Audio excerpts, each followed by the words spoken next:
Assalomu alaykum.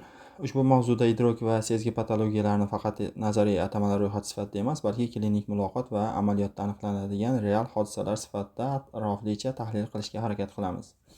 Shifokor uchun asosiy vazifa bemor tasvirlayotgan alomatni shaklini to'g'ri ajratib olishdir. Buning uchun real stimulning bor yoki yo'qligi, bemorning ongini darajasi, alomat qaysi sezgi asosi orqali namoyon bo'layotganini, bemorning bu hodisaga ishonchi hamda xavf darajasini birgalikda baholash lozim. Ushbu mantiqiy ketma-ketlik illyuziya, gallyutsinatsiya, psevdogallyutsinatsiya hamda depersonalizatsiya va derealizatsiyani aniq diferensiyalashga yordam beradi. Darsimiz rejasiga muvofiq avvalo sezgi va idrok tushunchalarining klinik farqini aniqlashtirib olamiz. So'ngra psixopatologiyada muhim o'rin tutuvchi fenomenologik yondashuv, ya'ni alomatning shakli, mazmuni, bemorning ishonchi va u yuzaga kelgan kontekstni o'rganamiz. Keyingi bosqichda sezgi intensivligi hamda sifatining buzilishlari, illyuziya, gallyutsinatsiya, psevdogallyutsinatsiyalarni alohida ko'rib chiqamiz. Rejamiz yakunida esa 3 ta amaliy mini holat vaqtimiz qolishiga qarab beriladi va bunda simptomdan aniq klinik xulosagacha klinik rejalashni o'rganamiz. Sezgi va idrokni bir-biridan ajratishimiz kerak.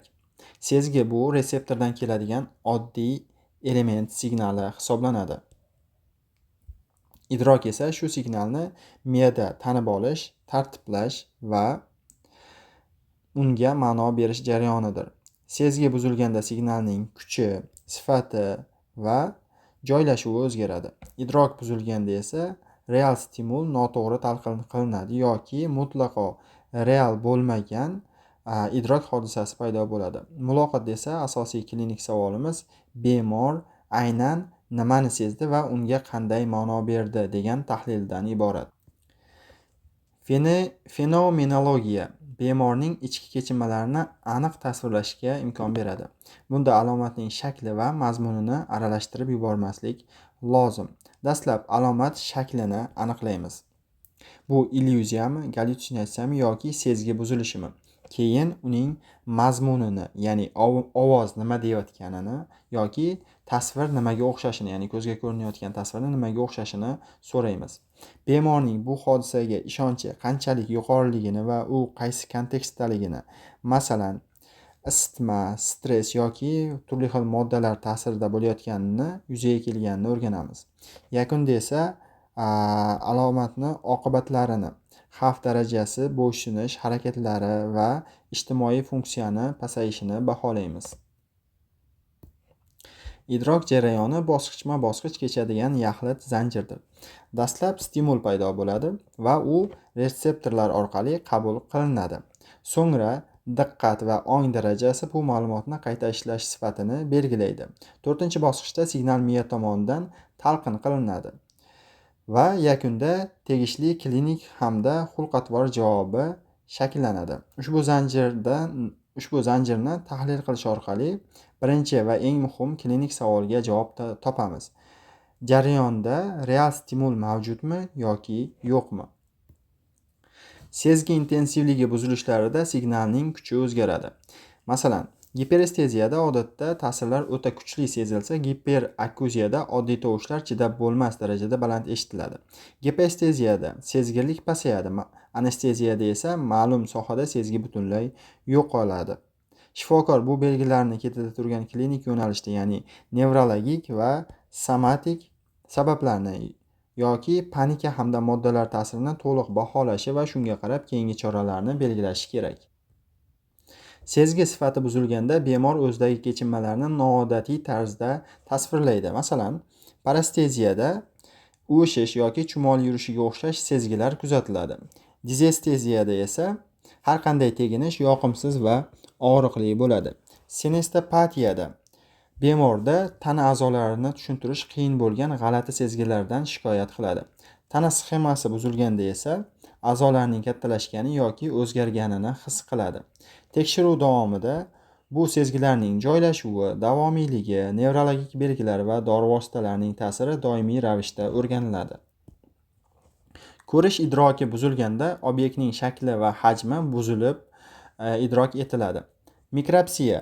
Mikropsiyada buyumlar Kichik makropsiyada esa kattalashgan, dizmegalopsiyada esa shakl qiyshaygan holda ko'rinadi.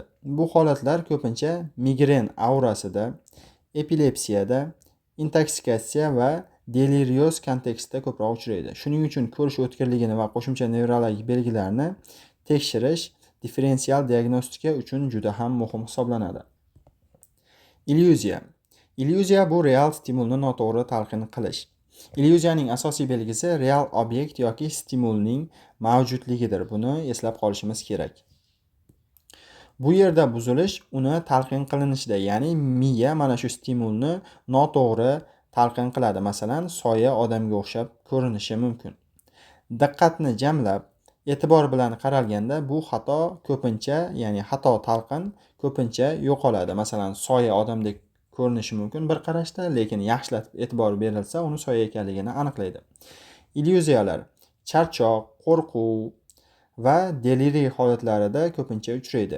Diagnostikada eng kalit savol, ochib beruvchi savol o'sha daqiqada rostdan ham biror bir real narsa mavjud edimi degan savol hisoblanadi. Buni yoddan chiqarmasligimiz kerak. Gallyutsinatsiyada hech qanday tashqi stimul bo'lmaydi, biroq uni real sezgi hodisasi sifatida bemor qabul qiladi, idrok qiladi. U eshitish, ko'rish, hid, ta'm va taktil sezgilar orqali namoyon bo'lishi mumkin. Suhbatda alomatning mazmuni va bemorning unga bo'lgan ishonchi alohida so'raladi va aniqlashtiriladi. Ayniqsa buyruq beruvchi ovozlar, impulsiv rejalarni borligi va xavf darajasi zudlik bilan baholashni talab qiladi. Klinik amaliyotda 3 ta tushunchani aniq ajratamiz. Illyuziyada real stimul bor, talqin noto'g'ri. Gallyutsinatsiyada esa stimul yo'q, lekin sezgi hodisasi realdek tuyuladi. Intruziv fikr bu sezgi emas, balki bezovta qiluvchi o'y-xayollar hisoblanadi. Bemorga bu hodisani qulog'ingiz bilan eshitdingizmi yoki miyangizga fikr bo'lib keldimi bu narsa degan savolni berish orqali mana shu holatlarga klinik aniqlik kiritishimiz mumkin bo'ladi. Aytgancha, tasavvurda bemor bo'layotgan voqea hodisani xayol yoki ichki obraz deb tasavvur qiladi. Eshitish gallyutsinatsiyasi. Eshitish gallyutsinatsiyasi shovqin, chaqiriq, oddiy tovush yoki murakkab ovoz shaklida bo'lishi mumkin. Ovoz bemorga bevosita gapirishi, uning harakatlarini izohlashi, boshqa kelayotgan ovoz bilan bahslashishi yoki buyruq berishi mumkin. Bunda mazmun juda muhim. Tahdid, ayblash, o'ziga zarar yetkazish, boshqalarga zarar qilish yoki davo qabul qilmaslikka buyurish xavfni o'zgartiradi. Shu bilan birga har bir ovoz eshitish shizofreniya degani emas. Bilamiz, eshituv gallyutsinatsiyalar ko'pincha shizofreniyada ko'rinadi. Kayfiyat epizodi, psixik travma, uyqu bilan bog'liq holatlar, epilepsiya, intoksikatsiya va abstinent sindromini ham diagnostika qilishimiz kerak. Bemorda buyruq gallyutsinatsiyasi bo'lsa, shifokor ovoz borligini qayd etish bilan birga buyruqni mazmunini, bemorning unga ishonchini, oldin bo'ysungan, bo'ysunmaganligini, hozir qarshi tura olish qobiliyatini va impulsni nazorat qiladi.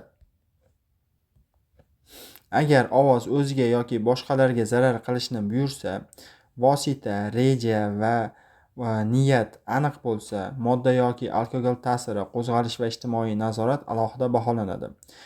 Bu suhbat hukm qilmasdan o'tkaziladi. Maqsad bemorni qo'rqitish emas, xavfsizlik darajasini aniq tushuntirish va yordam turini to'g'ri tanlash. Ko'rish gallyutsinatsiyasi, ayniqsa yangi boshlangan bo'lsa, birlamchi psixozdan tashqari organik sabablarni ham faol qidirishni talab qiladi. Deliriyda ong tebranishi, diqqat pasayishi, orientatsiya buzilishi, kechasi kuchayish va somatik kasallik belgisi bo'lishi mumkin. Alkogol abstinent holati, dori yoki psixoaktiv modda intoksikatsiyasi, epilepsiya, migren, infeksiya, metabolik buzilish va nevrologik kasalliklar ham hisobga olinadi. Katta yoshdagi bemorda birinchi marta ko'rish gallyutsinatsiyasi paydo bo'lsa, hayotiy ko'rsatkichlar, harorat, nevrologik ko'rik, dorilar, qabul qilayotgan dorilarning ro'yxati va metabolik sabablarni tekshirib chiqishimiz kerak bo'ladi. Hid, ta'm Taktil va tana sezgisi orqali gallyutsinatsiyalar kamroq aytiladi, lekin klinik ahamiyati katta bo'lishi mumkin. Hid gallyutsinatsiyasi. Hid gallyutsinatsiyasi temporal epilepsiya, migren, intoksikatsiya yoki boshqa organik sabablarni borligini ko'rsatib beradi. Taktil gallyutsinatsiyada bemor terisida narsa yurgandek hissiyot bo'lishi mumkin. Bu modda ta'siri abstinent holat, deliriy, nevrologik kasallik yoki psixotik buzilishlarda ko'rilishi mumkin. Sezgi turi hech qachon yolg'iz tashxis qo'ymaydi, lekin differensial diagnostika qilishda yo'nalishni toraytiradi va qaysi somatik tekshiruvlar kerak ekanligini ko'rsatib beradi. Gallyutsinatsiyalar oddiy yoki murakkab bo'lishi mumkin. Oddiy ko'rinishda bemor chaqmoqdek yorug'lik, shovqin, signal yoki noaniq tovushni aytadi. Murakkab shaklda esa ovoz gapiradi, tasvir odamga o'xshaydi yoki butun bir kontekst, syujet, sahna ko'rinadi. Funksional gallyutsinatsiyada real tovush paytida, masalan, suv oqayotganda qo'shimcha ovoz eshitilishi mumkin. Autoskopik gallyutsinatsiyada bemor o'zini tashqaridan ko'rgandek tasvirlaydi. Bu tafsilotlar epilepsiya, migren, deliriy, psixoz, modda ta'siri yoki uyqu bilan bog'liq holatlarni farqlashga yordam beradi. Klinik jihatdan bunday vaziyatda alomatni nomlash bilan birga xavf, somatik sabab, modda qabul qilish tarixi, funksional buzilishni birga baholashimiz kerak. Shundan keyingi savol: bu jarayon ambulator kuzatuvmi, shoshilinch xavfsizlik choralarimi yoki ixtisoslashgan davo kerakmi? Mana shu savolga javob beriladi. Haqiqiy gallyutsinatsiyada hodisa tashqi makonda joylashgandek, realdek va bemor nazoratidan tashqaridek kechadi. Psevdo gallyutsinatsiyada bemor uni ko'proq ichki makonda, meni tanamni ichida yoki boshimni ichida, ichki ovoz sifatida tasvirlashi mumkin. Bu farq har doim ham bunaqangi aniq va yaqqol bo'lmaydi. Shifokor bemorni bu psevdomi yoki haqiqiymi degan terminlarni tanlashga majburlay olmaydi. Tabiiy savollarni bu yerda ko'proq berishimiz kerak. Bo'lishi mumkin bular: ovoz qayerdan keladi, quloq bilan eshitiladimi yoki fikrga o'xshaydimi, uni to'xtata olasizmi, tashqi odam bilan ham eshitish mumkinmi degan savollarni bemorga berishimiz kerak bo'ladi. Uyquga ketish va uyg'onish paytidagi gallyutsinatsiyalar. Gipnagogik gallyutsinatsiya. Ushbu gallyutsinatsiya uyquga ketish arafasida, gipnopompik gallyutsinatsiya esa uyqudan uyg'onish paytida kuzatiladi. Bemor kimdir chaqirgandek eshitishi, qisqa tasvir ko'rishi yoki tana sezgisini o'zgargandek his qilishi mumkin. Bu holatlar ko'p sog'lom odamlarda ham uchraydi va avtomatik ravishda psixoz degani emas. Klinik ahamiyat: kunduzgi takrorlanish, ong buzilishi, intoksikatsiya, narkolepsiya belgilari, kuchli qo'rquv bo'lishi, xavfli buyruqlar va funksional pasayish bilan bog'liq bo'lsa, bu holatda patologiya belgisi hisoblanib, klinik ahamiyat qaratishimiz kerak. Shuning uchun vaqt kontekstida alohida so'raladi. Bu faqat uyquga ketish yoki uyg'onish paytida ro'y beradimi yoki to'liq hushyor holatda ham bo'lishi mumkinmi? Depersonalizatsiya va derealizatsiya. Depersonalizatsiyada bemor o'zini, tanasini yoki hissiyotlarini begonalashgandek, real emasdek yoki avtomatik harakat qilayotgandek sezadi. Derealizatsiyada esa tashqi dunyo begona, sun'iy, uzoqlashgan yoki tushga o'xshab ko'rinadi. Ko'p holatda bemor bu holatni g'alati ekanini biladi, ya'ni tanqidiy munosabat saqlangan bo'ladi. Bemor xavotir, panika, stress, dissotsiatsiya, charchoq va uyqu yetishmasligida bu holatlar uchrashi mumkin. Ammo tutqanoq, intoksikatsiya, deliriy, psixoz, nevrologik belgi yoki keskin boshlanish bo'lsa, bu yerda organik sabablarni tekshirishimiz kerak bo'ladi. Sababi bular yuqori xavf belgilari. Ko'pchilik aytadigan deja-vu va jamais-vu. Deja-vu bu yangi vaziyat avval bo'lgandek tuyuladi. Jamais-vu esa aksincha, tanish joy, odam yoki holat begona tuyuladi. Bu hodisalar qisqa, kam va tanqidiy munosabat saqlangan holda sog'lom odamlarda ham tez-tez kuzatilishi mumkin. Masalan, ko'pchiligimiz ma'lum bir joyga borganimizda, biror bir holatga tushganimizda, tushimizda yoki bunday holatga aniq oldin tushganligimizni ta'kidlashimiz ro'y beradi. Aynan mana shu holatda deja vu deb ataymiz. Ammo bu holat tez-tez takrorlansa, tutqanoq oldi belgisi, hushdan ketish, avtomatizm, g'alati hidni sezish, kuchli qo'rquv yoki psixotik belgilar bilan birga kelsa, bu yerda klinik ahamiyati, ya'ni patologiya bo'lish ehtimoli ortadi.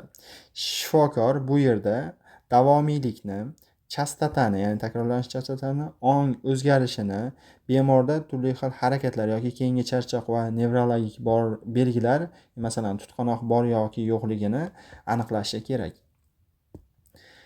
Idrok simptomlari qaysi sindromlarda uchraydi? Idrok simptomlari tashxisni bermaydi bizga. Bu tashxisga, ya'ni sindromga kirish eshigiga hisoblanadi. Deliriyda ong va diqqat buziladi. Holat tebranadi va ko'rish gallyutsinatsiyalari ko'proq paydo bo'lishi mumkin. Psixotik sindromlarda ovozlar, vasvasa, fikrlar, tafakkur buzilishi va kasalligini anglash pasayishi kuzatiladi. Ya'ni bemor o'z kasalligini aniq anglay olmaydi. Kayfiyat buzilishi epizodlarida esa ovoz yoki tasvir, depressiv aybdorlik, o'zini jazolash yoki bo'lmasa manik o'zini ulug'lash yoki qo'zg'alish mazmuniga mos bo'lishi mumkin. Modda intoksikatsiyasi, abstinent sindrom, epilepsiya, migren va demensiya va boshqa nevrologik holatlar ham diagnostikada hisobga olinishi kerak. Bu yerda asosiy xulosa, har bir nuqta alohida fakt sifatida emas, keyingi klinik qarorni o'zgartiradigan belgi sifatida tushuniladi. Idrok buzilishlarini so'rab surishtirish tabiiy savollar orqali olib boriladi. Bemor bilan suhbatda to'g'ridan-to'g'ri sizda gallyutsinatsiya bormi degan savol berilmaydi.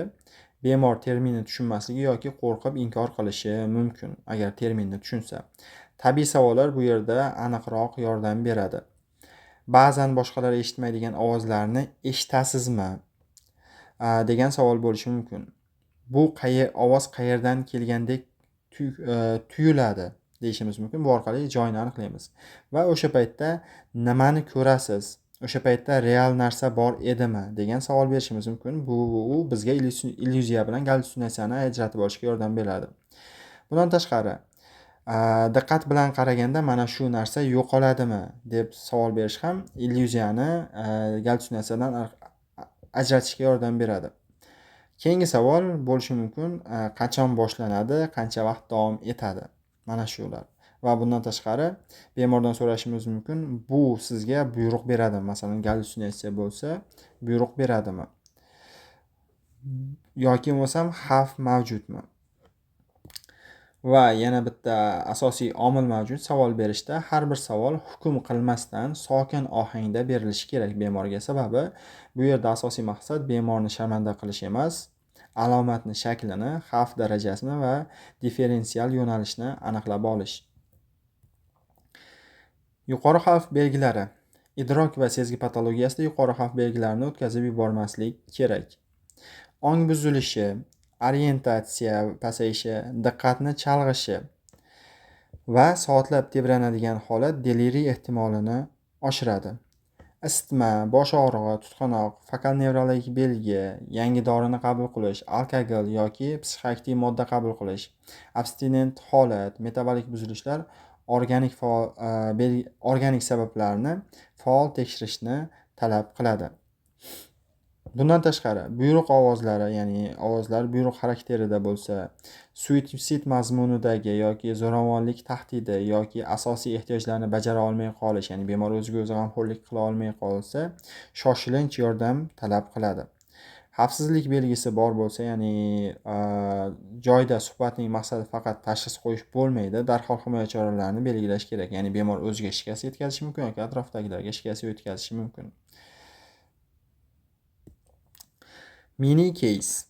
21 yoshli talaba kechasi xonada odamni ko'rgandek bo'ldi. Keyin borib qarasa, o'sha narsa osilib turgan kiyim ekan.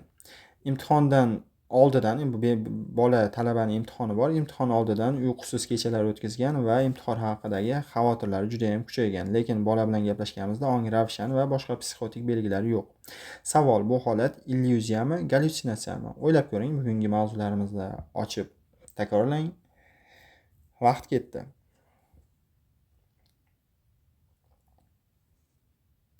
Tahlilga o'tamiz. Bu holatda real stimul bor. Osilib turgan kiyim bu. Bemor uni qorong'ida, charchoq va xavotir fonida odam deb talqin qilgan. Keyin diqqat bilan qaraganda mana shu xato talqin tuzalgan. Shuning uchun bu gallyutsinatsiya emas, illyuziya. Ikkinchi vaziyatli masala, mini holat. 28 yoshli bemor. Uni aytish bo'yicha qandaydir ovoz mavjud va bu ovoz menga derazadan sakra deb buyruq beradi, deyapti. Va bemordan so'rab surishtirganimizda ovoz qayerdan keladi deganda tashqi tomondan kelgandek tuyulyapti. Bemorda uyqu kamaygan, kuchli qo'rquv hissi bor. Oldin mana shu ovozga bir marta bo'ysunishga uringan va sakrashga harakat qilgan. Savol bu yerda birinchi qadam nima? Demak, vaqt ketdi, o'ylab ko'ramiz. Tahlilga o'tamiz. Bu holatda birinchi qadam tashxis nomini tanlash emas, xavfsizlikni baholashdir. Ovoz o'ziga zarar yetkazishga buyuryapti. Bemor uni tashqi tomondan kelayotgandek tasvirlayapti va oldin bo'ysunishga uringan.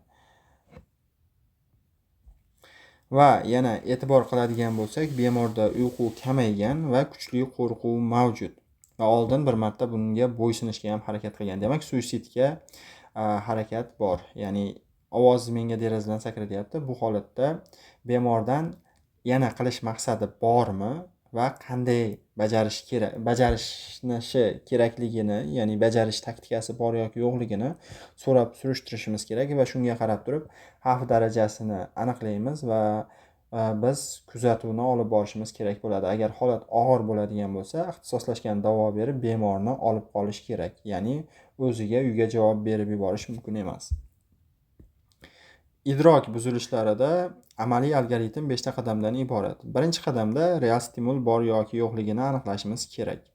Real stimul bor va talqin noto'g'ri bo'lsa, illyuziya ehtimoli ko'proq bo'ladi. Tashqi stimul yo'q bo'lib, lekin sezgi hodisasi realdek tuyulsa, gallyutsinatsiya haqida o'ylashimiz kerak. Ikkinchi qadam: sezgi turi va joylashuvi, bemorning hodisaga ishonchi bormi yoki yo'qligi, shuni tekshirishimiz kerak.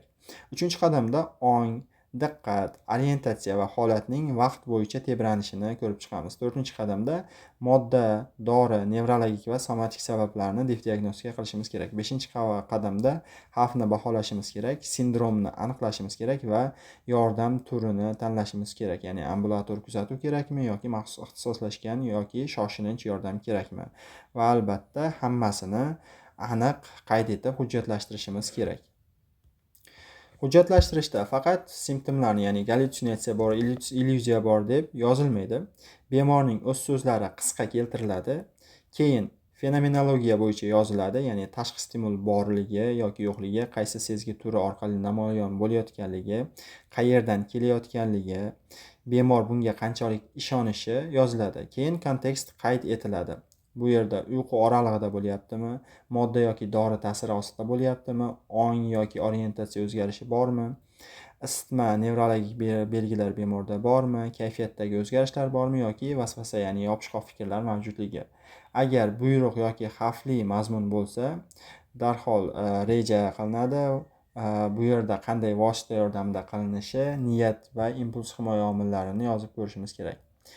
Yakunda esa klinik xulosani va keyingi qadamni aniq ko'rsatib qayd etib qo'yamiz. Bugungi darsimizdagi klinik atamalar, bu atamalar keyingi barcha psixopatologiya mavzularida ishlatiladi. Shuning uchun ularni boshidan bir xil shaklda qo'llashimiz kerak va yoddan bilishimiz kerak. Shuning uchun mana shu qismni yozib olishingiz va yodlab olishingizni tavsiya beramiz. Bu qism esa ushbu mavzuyimizni tuzish uchun foydalanilgan adabiyotlar ro'yxati.